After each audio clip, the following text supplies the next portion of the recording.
ایک خوبصورت کہانی، محبت کی جیت۔ کراچی کی چمکتی راتوں اور گہما گہمی گلیوں میں ارمان خان نام کا ایک طوفان کی مانند گونجتا تھا۔ وہ ایک بے رحم کاروباری سلطان تھا، جس کا ہر فیصلہ قانون بن جاتا اور ہر دشمن اس کے سامنے گھٹنے ٹیک۔ فائٹ کلب کی رنگ میں خون اور پسینے کی بو فضا کو بھاری کرتی تھی۔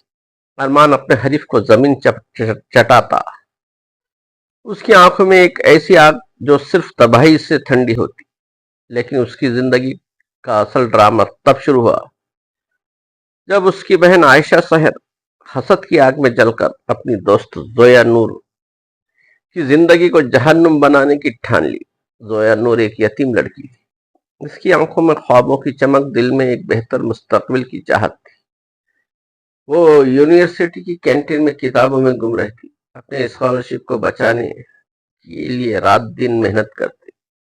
لیکن عائشہ نے حسد کے زہر سے بھرا ایک جھوٹا الزام لگایا کہ زویا نے اس کی عزت کو داغدار کیا۔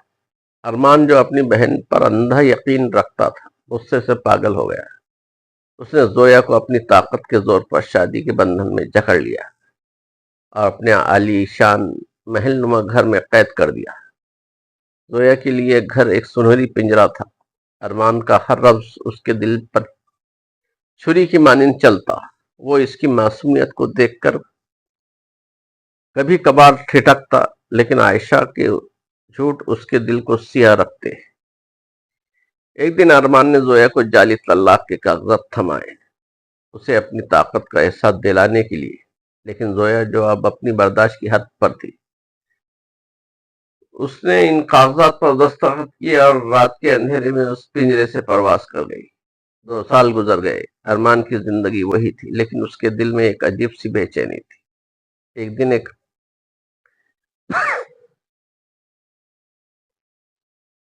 دن ایک اسپتال کی فنڈنگ میٹنگ کے دوران اس کی نظر ایک نرس پر پڑی۔ وہ زویا تھی۔ اس کی گود میں ایک چھوٹا سا بچہ ریحان ہنستا کھیلتا تھا، جو ارمان کی اپنی شکل کا آئینہ تھا۔ ارمان پر سختہ طاری ہو گیا۔ اس کا دل پچھتاوے کی آگ میں جل اٹھا۔ وہ زویا کے قریب گیا، معافی مانگی، لیکن زویا کی آنکھوں میں نفرت اور درد کی دیوار تھی۔ وہ بولی، تم نے میری زندگی جہنم بنائی، اب تمہارا کوئی حق نہیں۔ لیکن ارمان وہی ارمان تھا۔ اپنی انا اور بیٹی کی محبت میں اس نے زویا سے ریحان کو چھین لیا اور اسے اپنے گھر لے آیا۔ زویا اپنے دل کے ٹکڑے کی خاطر اس کے گھر میں واپس آئی، لیکن اب وہ ایک ماں کی طاقت سے لبریز تھی۔ ارمان نے فیصلہ کیا کہ وہ زویا کے دل جیتے گا، نہ کہ اسے قید کرے گا۔ وہ ریحان کے ساتھ وقت گزارتا، زویا کا خیال رکھتا اور آہستہ آہستہ اس کی نفرت کو پگھلانے کی کوشش کرتا۔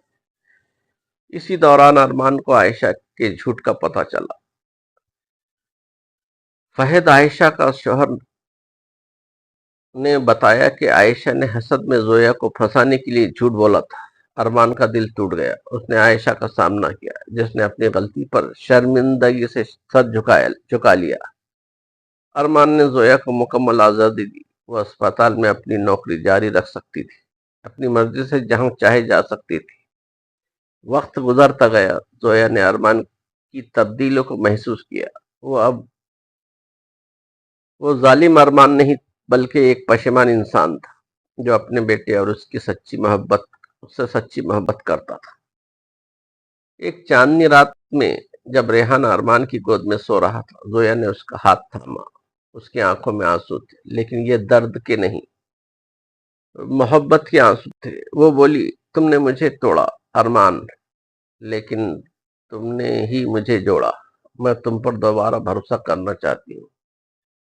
ارمان کی آنکھوں میں ایک گہری راحت کی چمک تھی۔ اس نے زویا کو اپنے قریب کھینچا اور وعدہ کیا کہ وہ کبھی اسے تکلیف نہیں دے گا۔ ان کا بیٹا ریحان ان کی محبت کا سنہری پھل تھا۔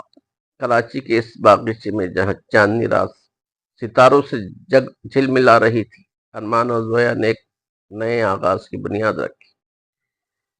یہ محبت کی ایسی جیت تھی جو ہر درد، ہر آزمائش کو پار کر چکی تھی۔ کہانی پسند ہے تو لائک شیئر اور سبسکرائب کریں. سننے کا بہت شکریہ. ملتے ہیں اسی کے ساتھ نئی کہانی کے ساتھ. تب تک کے لیے اجازت دیجیے. خدا حافظ.